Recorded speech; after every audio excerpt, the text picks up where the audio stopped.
Hey everyone, welcome back to Overtime Insights. Today we are tackling one of the NFL's most polarizing debates.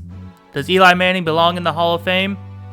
2 Super Bowl MVPs, historic playoff moments, but also a 500 record and 0 All-Pro nods. Let's break it down. First, the undeniable case for Eli Manning. This man authored 2 of the greatest underdog stories in sports history. In 2008, he dethroned the 18-0 Patriots, a team many call the greatest ever. 4 years later, he outdueled peak Tom Brady again in Super Bowl 46.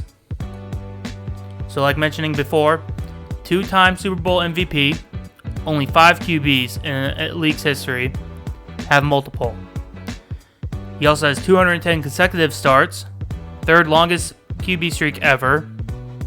He's also in the top 10 all-time in passing touchdowns of 366 and yards of 57,023 yards.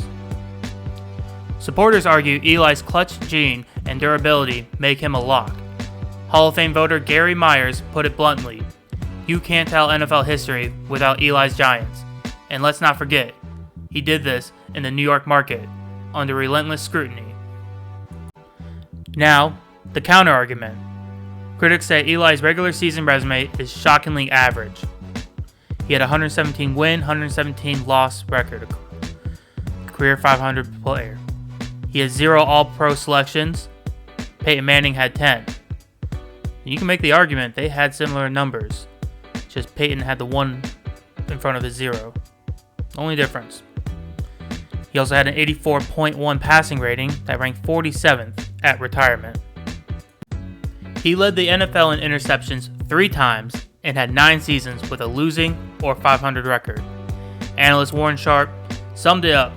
Eli was a complier. Good stats came from longevity, not greatness. Even his Super Bowl runs had flaws. A 9-7 regular season in 2011 and just 4 playoff wins outside those 2 years. And how does Eli stack up historically? You look at Jim Plunkett, 2 rings, similar stats, not in the Hall. Joe Namath, 1 iconic ring, weaker stats, first ballot inductee. Now Eli's defenders point to Kurt Warner, a 2-time MVP with a shorter peak who waited 6 years for induction. But Warner had 3 All-Pros. Eli has none. This is the crux.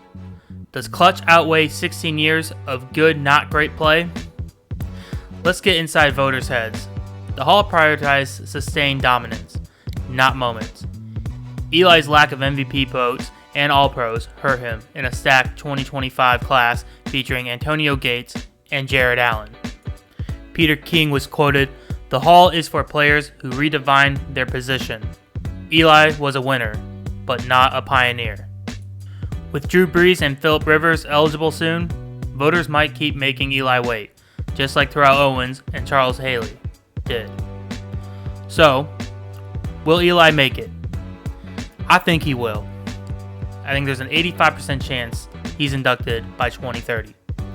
His Super Bowl lore and New York legacy are too significant to ignore long term. However, the next few years, it's going to be a packed Hall of Fame class. So he's probably not going to get in next year or the year before, but I think in another few years, I think he will make it in. So if you think I'm wrong, let me know in the comments.